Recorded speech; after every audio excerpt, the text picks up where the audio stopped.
Hello friends, welcome to my YouTube channel Ravi Roshan biology.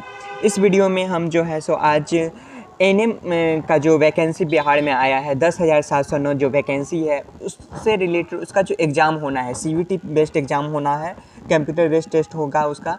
तो उसे में जो है सो एमसीक्यू क्वेश्चन पूछे जाएंगे, 100 मार्क्स का एमसीक्यू क्वेश्चन पूछे जाएंगे। तो वो जो 100 मार्क्स का एमसीक्यू क्वेश्चन होगा उसका सिलेबस क्या है, मतलब कि किस सब्जेक्ट से कौन से क्वेश्चंस पूछे जाएंगे उससे रिलेटेड हम एक वीडियो आज बना रहे हैं। मतलब कि उसके बारे में इसमें हम सारा बताएंगे। और ये जो सिलेबस है ये बीटीएससी के द्वारा जो है जारी किया गया है वही हम बताएंगे, ना कि ये मेरा अपना है। ये जो है सो बीटीएससी के द्वारा जारी किया गया है वही को मैं यहाँ पे समझाने वाला हूँ। मतलब कौन से चैप्टर से, कौन से सब्जेक्ट के कौन से चैप्टर से मतलब कौन से पॉइंट से क्वेश्चंस रहेंगे, टॉपिक कौन कौन सा रहेगा। तो सबसे पहले तो हम यहाँ देख क्या competitive exam for the requirement of ANM in Bihar, मतलब कॉम्पिटिटिव एग्ज़ाम जो होने वाला है रिक्वायरमेंट जिसका है किस चीज़ का, एएनएम का बिहार में, उसके बारे में हम बात करने वाले हैं। यहाँ दिया हुआ है सब्जेक्ट फॉर एग्जामिनेशन, कौन कौन सा सब्जेक्ट होगा एग्जामिनेशन के लिए, तो एज मेंशन बिलो नीचे दिया गया है।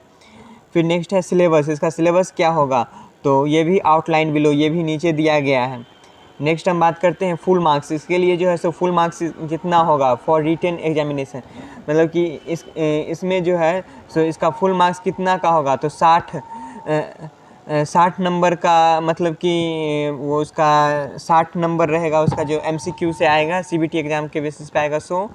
और 15 मार्क्स जो है उसके हायर क्वालिफिकेशन, अगर वो मान लीजिए जीएनएम किए हुए तो उसको 10 मार्क्स मिलेगा, BSc nursing, post BSc nursing या एमएससी नर्सिंग किए हुए हैं तो उसको जो है 15 मार्क्स ऐड हो जाएंगे।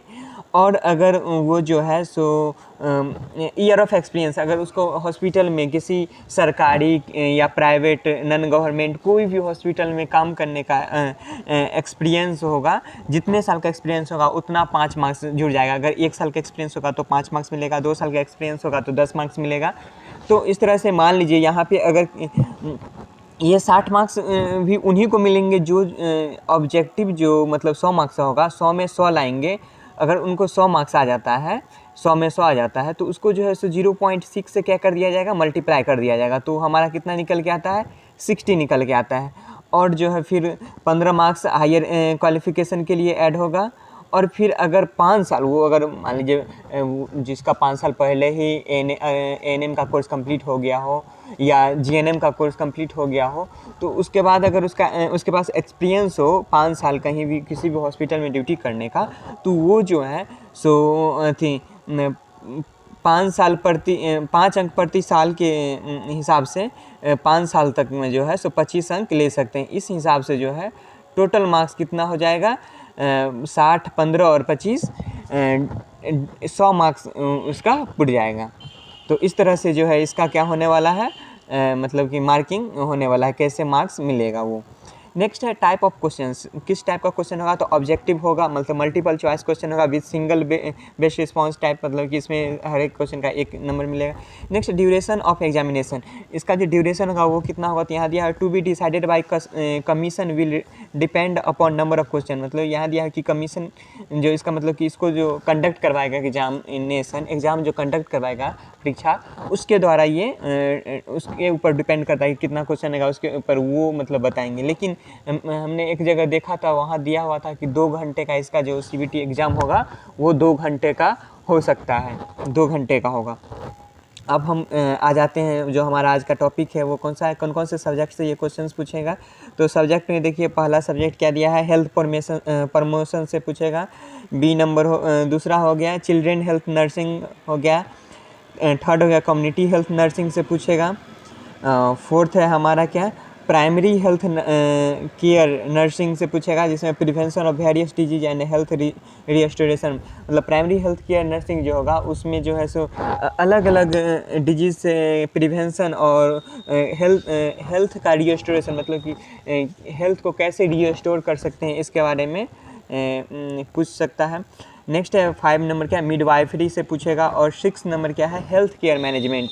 ये 6 सब्जेक्ट हैं जिससे कि पूछा जाएगा, health care management, midwifery, primary health care nursing, community health nursing और चाइल्ड हेल्थ नर्सिंग और हेल्थ प्रमोशन। ये जो 6 सब्जेक्ट्स हैं जिससे कि पूछा जाएगा। तो अब वही सिलेबस की बात करें हम, जैसे मिडवाइफरी का सिलेबस का बात करें किस किस टॉपिक से पूछा जाएगा, तो जैसे फर्स्ट क्या है मिडवाइफरी का फर्स्ट है describe male and female reproductive organs.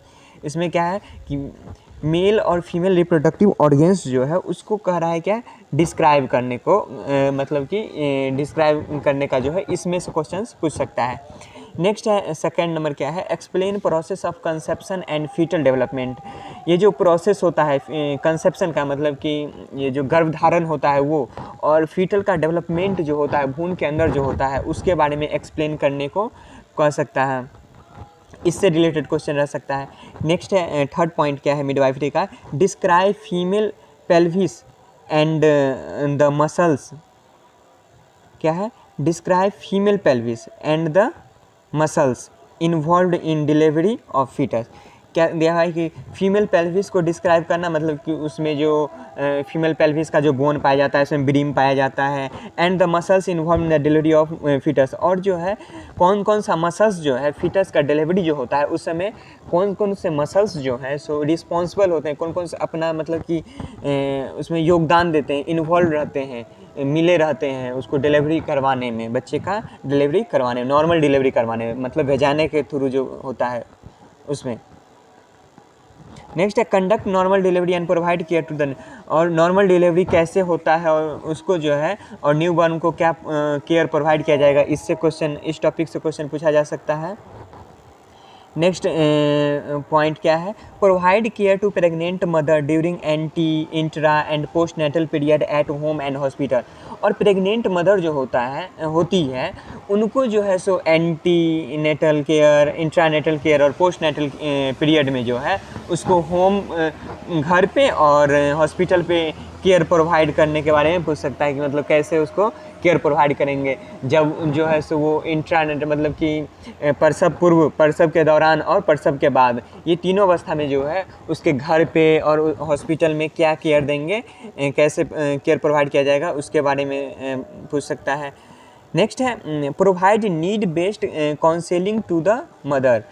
Provide need based counselling to the mother and to her family during antenatal, intranatal and postnatal period. और ये जितने भी एंटीनेटल पीरियड हो गए, इंट्रानेटल पीरियड हो गए और पोस्टनेटल पीरियड हो गए, इसके दौरान जो है काउंसलिंग करके मदर को, मतलब उसके माँ, मतलब कि वो जो माँ है, गर्भवती महिला है, उसको और उसके फैमिली के जो मेंबर्स हैं उसको जो है सो हम बताएंगे एंटीनेटल केयर में, इंट्रानेटल केयर में और पोस्टनेटल केयर में जो है सो क्या क्या करना चाहिए और कैसे खान पीन का हो या सुरक्षितता का हो या कोई भी चीज़ का किस तरह से रख रखाव, किस तरह से देखभाल करना चाहिए और किस तरह से रहना चाहिए और किस तरह से नहीं रहना चाहिए, ये सभी चीज़ जो है उसको हम काउंसलिंग के द्वारा बताएंगे। नेक्स्ट टॉपिक क्या हो सकता है हमारा मिडवाइफरी का, resuscitate the high risk new born baby. और ये जो high risk new born baby होता है, मतलब कि जो बच्चे जन्म लेते हैं और उसमें रिस्क पे होते हैं, मतलब कि उनको अगर कोई प्रॉब्लम होता है तो उसको कैसे रिससिकेट करना है, कैसे उसको रिहेबिलिटेट करना है, कैसे उसको मतलब कि सही करना है। अगर मान लीजिए कोई बच्चा जन्म लिया, उसको अगर सही से सांस नहीं ले पा रहा है या कोई भी मतलब कि या उसको मान लीजिए जॉइंडिस ही है तो उसको फोटोथेरेपी के लिए हम तैयार करेंगे, या हाइपोथर्मिया से ही हुआ है तो उसको हम केएमसी प्रोवाइड करवाएंगे। तो वो मतलब जिस प्रकार का रिस्क होगा उसको कैसे रिससिकेट करेंगे, इसके बारे में भी, इससे भी, इस टॉपिक से भी क्वेश्चंस पूछ सकते हैं। नेक्स्ट है 8 नंबर पॉइंट क्या है, identify high risk pregnancies and refer them immediately for सेफमेंट। और हाई रिस्क प्रेगनेंसी जो रहता है, मतलब कि ऐसा प्रेगनेंसी जो हाई रिस्क पर हो, जैसे हमें पहले ही अल्ट्रासाउंड या कोई भी टेस्ट करवाया जाता है, तीन चेकअप किया जाता है, 3-4 चेकअप होता है प्रेगनेंसी के दौरान। अगर हमें उस समय ही अगर भ्रूण में जो है कोई भी एबनॉर्मलिटी या कुछ पता चलता है कि माँ का जो है सो ये पेल्विक ब्रीम जो है वही अगर छोटा है या वो गायनेकॉइड नहीं है, तो इससे जो है सो नॉर्मल डिलीवरी करने में कठिनाई हो सकती है। तो अगर ये सब कोई भी हाई रिस्क प्रेगनेंसी अगर है, अगर हमें पहले से मदर के बारे में पता है कि वो नॉर्मल डिलीवरी नहीं करवा सकती है, तो ये सब कंडीशन में जो है सो पहले से ही क्या करके सावधानी हमें बरतना चाहिए और पहले से ही उसे हॉस्पिटल में एडमिट करवा के रखना चाहिए, मतलब कि जब डिलीवरी का टाइम पूरा हो जाए तो। नेक्स्ट है 9 नंबर पॉइंट, मतलब टॉपिक क्या रह सकता है, identify deviation from normal level in time and take necessary action. और नॉर्मल लेवल का जो टाइम होता है उसके डेविएशन में मतलब कि उसके डेविएशन के बारे में पूछ सकता है। जैसे कि नॉर्मल लेबर का जो प्रोसेस होता है, जैसे जो प्रीमी ग्रेविटा होती है उसमें जैसे 14 से 16 घंटा में नॉर्मल डिलीवरी होता है, लेकिन अगर उसमें ज़्यादा टाइम अगर लग रहा है तो उसके लिए जो है सो तुरंत कोई भी एक्शन, ज़रूरी एक्शन जो भी लेना होता है वो लेना चाहिए। इस पर क्वेश्चन पूछ सकता है, क्या एक्शन हम लेंगे, इस पर क्वेश्चन पूछ सकता है। नेक्स्ट है 10 नंबर पॉइंट क्या है, provide adequate care identifying abnormal puerperium. और जो सो उसे एडिक्वेट केयर प्रोवाइड करेंगे, मतलब पर्याप्त रूप से जो है, जो मतलब उसे जितना देना है हमें उसे केयर, वो जो है सो मतलब पहचान करके एबनॉर्मल अगर परफ्यूरियम है तो उसे क्या करना है, हमें प्रोवाइड करना है, प्रॉपर जो है एडिक्वेट पर्याप्त मात्रा में जो उसे केयर प्रोवाइड करना है हमें। परफ्यूरियम क्या होता है, मतलब कि बच्चे का जो डिलीवरी उसके बाद जो है सो 6 वीक का, मतलब 6 सप्ताह का जो 6 सप्ताह मतलब कि 42 दिन का जो पीरियड होता है उसे हम क्या कहते हैं, परफ्यूरियम कहते हैं। तो उसके दौरान जो है सो क्या क्या उसे केयर देना है, इस पर भी जो है ध्यान रखना, इसके बारे में क्वेश्चन पूछ सकता है।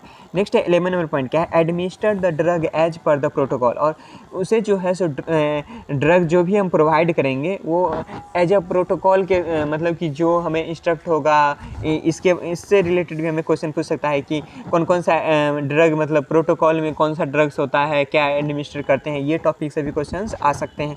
नेक्स्ट टॉपिक क्या हो सकता है, educate community for improving quality of life of the family. और कोई एक कम्युनिटी को, कोई एक समुदाय को हम life of quality of life of the family, मतलब किसी भी फैमिली का जो है लाइफ का जो क्वालिटी है उसको कैसे इम्प्रूव कर सकते हैं, कैसे उसको अच्छा कर सकते हैं, इस पर हमें क्वेश्चन पूछ सकता है, इससे रिलेटेड क्वेश्चन पूछ सकता है। नेक्स्ट टॉपिक किससे क्वेश्चन पूछ सकता है, promote improvement in the status of women in society.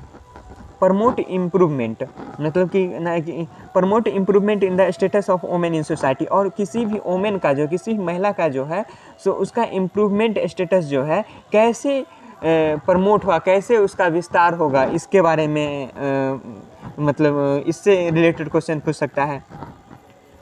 Next हमसे नेक्स्ट टॉपिक क्या रहेगा, identify women's health problems and provide guidance and support. और 14 नंबर टॉपिक क्या कर रहा है कि वोमेन का जो हेल्थ होता है, मतलब किसी महिला का जो हेल्थ प्रॉब्लम होता है उसको पता करना, और उससे रिलेटेड क्या उसको हम दिशा निर्देश देंगे और क्या उसको सपोर्ट प्रदान करेंगे, क्या उसको सेवा प्रदान करेंगे, इससे रिलेटेड क्वेश्चन पूछा जा सकता है। फिर नेक्स्ट टॉपिक है 15वां नंबर क्या है कि provide care and guidance to women with reproductive health problems. और उसको जो है वोमेन को जो है सो पहले ही जो है रिप्रोडक्टिव से रिलेटेड, मतलब कि रिप्रोडक्शन से रिलेटेड जो भी हेल्थ प्रॉब्लम्स होता है उसके बारे में हम पहले उसको बताएंगे कि ऐसा नहीं करिए, नहीं तो ऐसा, मतलब कि ये हो सकता है या ऐसे। तो इससे रिलेटेड, इस टॉपिक से रिलेटेड भी क्वेश्चंस हो सकते हैं, पूछा जा सकता है कि रिप्रोडक्टिव हेल्थ प्रॉब्लम्स जितने भी होते हैं उसका गाइडेंस और केयर कैसे किया जाता है, उसके बारे में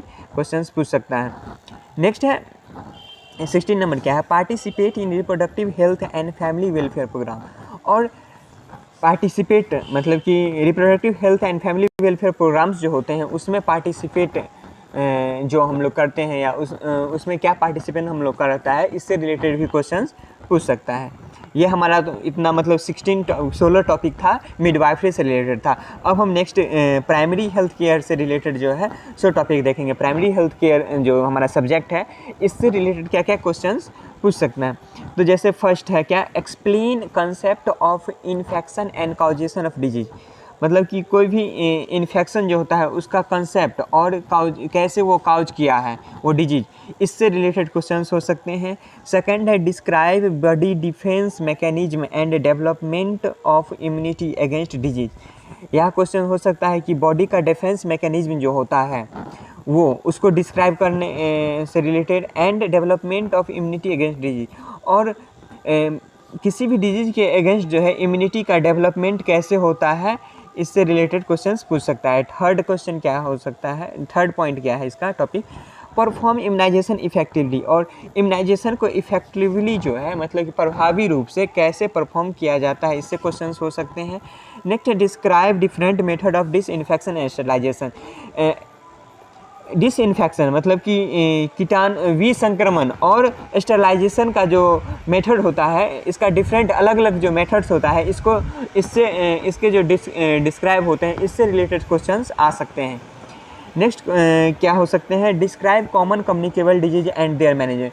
हमारा जो कॉमन मतलब सामान्य कम्युनिकेबल डिजीज जो होता है और उसका मैनेजमेंट कैसे होगा, इससे रिलेटेड क्वेश्चंस पूछ सकता है। नेक्स्ट है छठा टॉपिक क्या है, explain prevention of common communicable disease and their control. और ऐसा भी क्वेश्चन पूछ सकता है कि प्रिवेंशन और कॉमन कम्युनिकेबल डिजीज का कंट्रोल कैसे करेंगे, इसके बारे में एक्सप्लेन, और उसका कंट्रोल कैसे होगा, इससे रिलेटेड भी क्वेश्चंस पूछा जा सकता है। नेक्स्ट टॉपिक क्या हो सकता है, describe care of the sick in community with common alignment and refer if required. या ये इससे रिलेटेड क्वेश्चन आता है कि कोई भी अगर मतलब कम्युनिटी में कोई सिक है, बीमार है, तो उसको किस प्रकार का मतलब कि सेवा दिया जा सकता है मतलब कम्युनिटी में, और अगर उसे आगे रेफ़र करना है तो कहाँ रेफ़र, अगर ज़रूरत है तो उसे हम रेफ़र कर सकते हैं। इस टाइप से इससे रिलेटेड क्वेश्चंस पूछ सकता है, तो कहाँ रेफ़र करेंगे, इससे रिलेटेड क्वेश्चन पूछ सकता है। नेक्स्ट हमारा टॉपिक क्या हो सकता है, 8 number, explain recognisation of condition related to different body system. Next है कि बॉडी सिस्टम में, अलग अलग बॉडी सिस्टम में कोई भी कंडीशंस होता है, उसको हम कैसे पता करेंगे, उससे रिलेटेड क्वेश्चन हो सकता है कि मतलब इस एरिया में अगर ये चीज़ हो रहा है तो उसे क्या कंडीशन है, इससे रिलेटेड क्वेश्चन पूछ सकता है। नेक्स्ट है 9 नंबर टॉपिक क्या है, describe and demonstrate route of administration of drug. और ये 9 नंबर टॉपिक क्या है कि डिस्क्राइब या डेमोन्स्ट्रेट जितने भी रूट ऑफ एडमिनिस्ट्रेशन, ड्रग के एडमिनिस्ट्रेशन का जितने भी रूट होते हैं, इससे रिलेटेड क्वेश्चन पूछ सकता है। इस पे हम एक वीडियो भी बना चुके हैं, पिछले हफ्ते ही बनाए हैं, ये आप लोग देख भी सकते हैं कि अलग अलग रूट जो होते हैं, किस किस रूट से मतलब हम लोग जो है सो ड्रग एडमिनिस्ट्रेट करते हैं। एक में हम बताए थे कि इंजेक्शन के द्वारा भी 7-8 बताए थे, और बिना इंजेक्शन के भी हम कई तरीके से ड्रग्स प्रोवाइड करते हैं, तो अलग अलग विधि वो हम बता चुके हैं, ये आप देख सकते हैं, मेरा वीडियो पिछले हफ्ते का है। नेक्स्ट 10 नंबर पॉइंट कह सकता है, list common drug used for emergency and minor element their indication dosages and action. और या इससे भी रिलेटेड क्वेश्चन हो सकता है, जितने भी कॉमन ड्रग्स होते हैं, मतलब कॉमन ड्रग्स जो कि सामान्य रूप से यूज में होते हैं, या जितने इमरजेंसी या माइनर एलिमेंट्स के लिए यूज फॉर, हाँ कॉमन ड्रग जो कि नहीं, जो ड्रग जो है इमरजेंसी में कॉमन होते हैं, उसका एलिमेंट, माइनर एलिमेंट मतलब क्या उसका कार्य होता है, उसका इंडिकेशन क्या होता है, और उसका डोज कितना होता है, और वो क्या एक्शन करता है, इससे रिलेटेड क्वेश्चंस पूछा जा सकता है। ये तो हमारा हो गया, बी हो गया हमारा, ये भी हम बता रहे थे क्या, प्राइमरी हेल्थ केयर का सारा टॉपिक बता रहे थे। अब नेक्स्ट है हमारा children health nursing, C number. इससे रिलेटेड क्या क्या हो सकते हैं, तो जैसे फर्स्ट हो गया, assess growth and development of a child at different age. मतलब अलग अलग एज पर जो चाइल्ड का ग्रोथ और डेवलपमेंट होता है, उससे रिलेटेड क्वेश्चंस पूछ सकता है। नेक्स्ट क्या है हमारा, describe nutrition need of different age group of children. और न्यूट्रिशन नीड जो होता है अलग अलग एज ग्रुप में, जैसे कोई इन्फेंट है, टोडलर हो जाएगा, फिर चिल्ड्रेन, या अलग अलग जैसे जैसे उसका वृद्धि होगा, किस एज ग्रुप में कौन सा न्यूट्रिशन उसको प्रोवाइड क्या उससे ज़रूरत होती है, इससे रिलेटेड क्वेश्चंस पूछे जा सकते हैं। नेक्स्ट है provide care to sick children during their common illness. और जो भी सिक चिल्ड्रेन है, मतलब कमज़ोर या बीमार बच्चे हैं, उसे जो है सो कौन सा केयर प्रोवाइड किया जाएगा नॉर्मल सामान्य इलनेस में, इससे रिलेटेड क्वेश्चन पूछे जा सकते हैं। 4 नंबर पॉइंट क्या हो सकता है topic, describe school health programme. School health programme से रिलेटेड क्वेश्चन पूछा जा सकता है। डिस्क्राइब राइट ऑफ चिल्ड्रेन, बच्चे का क्या अधिकार है, इससे रिलेटेड क्वेश्चन पूछा जा सकता है। 6 है educate mother and family members as per need of their children. बच्चे की ज़रूरत के अनुसार जो है सो उसके माता को और उसके फैमिली मेम्बर्स को जो है सो क्या शिक्षा देते हैं, इससे रिलेटेड क्वेश्चन पूछ सकता है। नेक्स्ट है 7 है resuscitate the high risk new born baby. और high risk new born baby जो होते हैं, मतलब जो जन्म लेते हैं उस समय हाई रिस्क पर जो बच्चे रहते हैं उसको कैसे रिससिकेट करेंगे, कैसे उसको पुनर्निवास करेंगे, उससे रिलेटेड क्वेश्चन पूछा जा सकता है। 8 नंबर है identify high risk pregnancy and refer them immediately for safe motherhood. और जो है सो अगर प्रेगनेंसी माँ जो अगर प्रेगनेंसी जो है हाई रिस्क का है अगर, तो उसको रेफ़र करेंगे इमीडिएटली, और इससे क्या होगा, हमारा जच्चा बच्चा दोनों क्या होगा, स्वस्थ रहेगा। नेक्स्ट है 9 नंबर क्या, home visit techniques and practice for new born and young children in community. Home visit का जो टेक्निक होता है, न्यू बॉर्न का जो प्रैक्टिस होता है, और यंग चिल्ड्रेन जो कि कम्युनिटी में होते हैं, इससे रिलेटेड क्वेश्चंस पूछा जा सकता है। होम विजिट का क्या टेक्निक है, न्यू बॉर्न के लिए क्या प्रैक्टिसेस किया जाता है, और यंग चिल्ड्रेन कम्युनिटी में कैसे रहते हैं, इस सब से रिलेटेड क्वेश्चंस पूछा जा सकता है। नेक्स्ट है डी नंबर क्या है, community health nursing. Community health nursing subject से क्या क्वेश्चंस, मतलब कौन कौन से टॉपिक से क्वेश्चंस रह सकते हैं। तो फर्स्ट टॉपिक हो सकता है concept of community health primary health care. Community health और प्राइमरी हेल्थ केयर का जो कंसेप्ट होता है, इससे रिलेटेड क्वेश्चंस हो सकता है।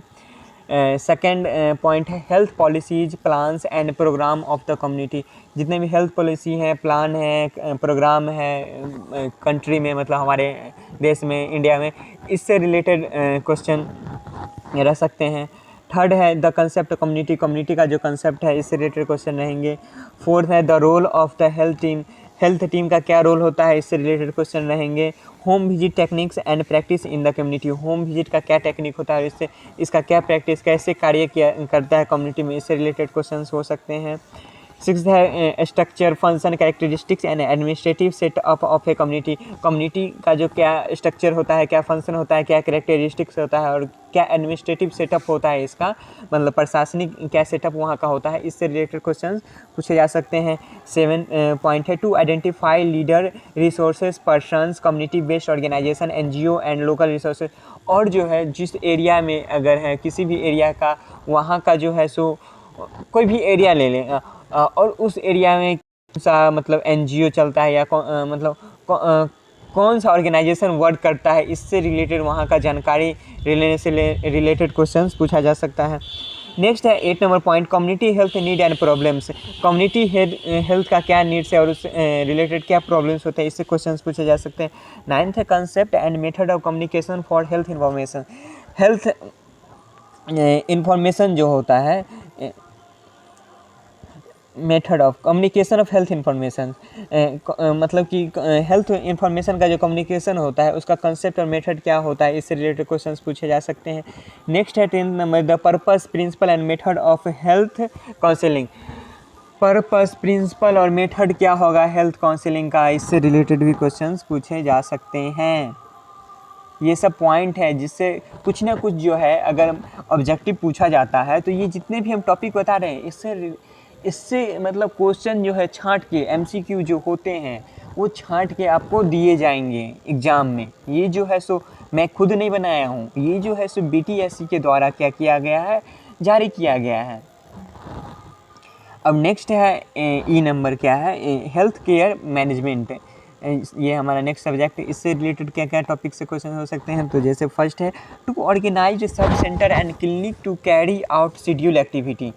और मतलब सब सेंटर को ऑर्गेनाइज करना, और वहाँ का जो क्लिनिक होता है उसका जो शेड्यूल होता है, उसका एक्टिविटी को पूर्ण करना, इससे रिलेटेड क्वेश्चन होगा। क्या क्या उसका एक्टिविटी होता है सब सेंटर का और क्लिनिक का, इससे रिलेटेड क्वेश्चन पूछे जा सकते हैं। नेक्स्ट है to indent and maintain necessary stocks. और जो है सो मतलब कि जो नेसेसरी मतलब कि प्रोवाइड करना, जो भी मतलब कि स्टॉक्स में क्या दवाई होना चाहिए, क्या क्या सामान होना चाहिए, वो समय समय पर प्रोवाइड करवाना। और स्टॉक्स मतलब कि हमारा जो भंडार मतलब कि हमारा जो स्टॉक है उसको जो है सो हमेशा पूर्ति करके रखना, ना कि हमें उसे खाली करके रखना। तो इससे रिलेटेड क्वेश्चन पूछा जा सकता है। थर्ड है to participate in implementation of national health programme. और नेशनल हेल्थ प्रोग्राम में क्या पार्टिसिपेशन होता है और क्या हमारा इम्प्लीमेंटेशन होता है, इससे रिलेटेड क्वेश्चंस पूछ सकते हैं। नेक्स्ट है to update knowledge and skill. Knowledge और स्किल को अपडेट करने से रिलेटेड क्वेश्चन पूछा जा सकता है। फिफ्थ है to provide guidance to AWWA ASHA workers and other volunteer health workers. तो मतलब कि AWW आंगनवाड़ी वर्कर जो होता है, आशा जो होती है आशा वर्कर, और वॉलंटियर हेल्थ वर्कर, उसको क्या गाइडेंस प्रोवाइड किए जाते हैं, इससे रिलेटेड क्वेश्चंस पूछे जा सकते हैं। 6th पॉइंट है to maintain record and report, और रिकॉर्ड और रिपोर्ट को मेंटेन करने से रिलेटेड क्वेश्चंस पूछे जा सकते हैं। नेक्स्ट और लास्ट हमारा सब्जेक्ट है हेल्थ प्रमोशन से मतलब F नंबर जो हेल्थ प्रमोशन जो है, इससे रिलेटेड क्या क्वेश्चन हो सकते हैं। तो importance of nutrition in health and sickness, मतलब कि हेल्थ और सिकनेस के कंडीशन, मतलब स्वास्थ्य और सिकनेस के कंडीशन में जो है न्यूट्रिशन का क्या इंपॉर्टेंस होता है, इससे रिलेटेड क्वेश्चंस पूछे जा सकते हैं। नेक्स्ट टॉपिक क्या हो सकता है, to provide nutrition of a individual family and community, और न्यूट्रिशन किसी भी व्यक्तिगत या परिवार या किसी भी कम्युनिटी को किस प्रकार का न्यूट्रिशन मतलब प्रोवाइड, मतलब किस तरह का न्यूट्रिशन लेना चाहिए, इससे रिलेटेड उसे प्रमोट करना चाहिए, मतलब इससे रिलेटेड उन्हें नॉलेज देना चाहिए। नेक्स्ट टॉपिक क्या हो सकता है, principle of hygiene and it's effects on health. Hygiene का जो है क्या प्रिंसिपल होता है, क्या सिद्धांत होता है, और इसका इफेक्ट क्या पड़ता है स्वास्थ्य पर, इससे रिलेटेड क्वेश्चन हो सकते हैं। नेक्स्ट है hygiene for self and individuals, मतलब हमारा स्वयं का और किसी भी इंडिविजुअल के लिए क्या मतलब बेस्ट हाइजीन होना चाहिए, इससे रिलेटेड क्वेश्चंस पूछे जा सकते हैं। नेक्स्ट पॉइंट पूछा जा सकता है 5th नंबर क्या है, importance of environment sanitation and waste management. Environmental sanitation और वेस्ट मैनेजमेंट से रिलेटेड मतलब इसका क्या महत्व है, पर्यावरण स्वच्छता और ये जो कूड़ा कचरा का जो मैनेजमेंट होता है, इसका रख रखाव जो होता है, इससे इसका क्या महत्व है, इससे रिलेटेड क्वेश्चंस पूछा जा सकता है। नेक्स्ट है mental health of individuals family and community, और किसी भी इंडिविजुअल का मेंटल हेल्थ, फैमिली या कम्युनिटी का जो मेंटल हेल्थ होता है, इससे रिलेटेड क्वेश्चंस पूछे जा सकते हैं। तो ये सारा जो है हाँ BTSC के द्वारा जो है सो जारी किया गया था सिलेबस का शेड्यूल, तो वो हम जो है सो यहाँ पे पूरा डिस्कशन करके आप लोग को बता दिए हैं। तो ये सारे का सारा जो है सो पॉइंट है जिससे रिलेटेड क्या क्वेश्चंस हो सकते हैं, इससे रिलेटेड क्वेश्चंस जो है पूछे जा सकते हैं एग्ज़ाम में। इसी मतलब ये पूछे जा सकते नहीं, यही सब टॉपिक ही है, इसी के अंदर से ही आएंगे ही 100% आएंगे, काहे कि वो BTSC के द्वारा जारी किया गया है तो ज़रूर ही आएंगे। और ये जितने भी पॉइंट है इस सब को आप लोग क्लियर कर लीजिएगा तो ज़रूर आप लोग जो है सो 100 में 90+ ज़रूर लाइएगा। तो ये जो है सो BTSC के द्वारा जारी किया गया था, जिसे हम पूरा का पूरा डिस्क्राइब कर दिए हैं। और आप लोग जो है सो इसी टॉपिक के अनुसार जो है सो अच्छे से तैयारी करिएगा। और जो लोग जो है सो मेरे चैनल को अभी तक सब्सक्राइब नहीं किए हैं, प्लीज़ सब्सक्राइब कर लें। और आप लोग जो है सो लाइक नहीं करते हैं, लाइक करिए, कमेंट करिए। अगर कोई भी इसमें प्रॉब्लम हो, अगर वीडियो देखते हैं तो इसमें अगर जैसे हम कहीं पे समझाएं उसमें अगर प्रॉब्लम हो या कोई चीज़ नहीं समझ पाए तो आप कमेंट में लिख सकते हैं, उसे हम वहाँ समझाने का कोशिश करेंगे, या किसी नेक्स्ट वीडियो में हम वहाँ समझाने का कोशिश करेंगे। और ये जो है आप लोग अपने दोस्तों को भी शेयर करें। Thank you.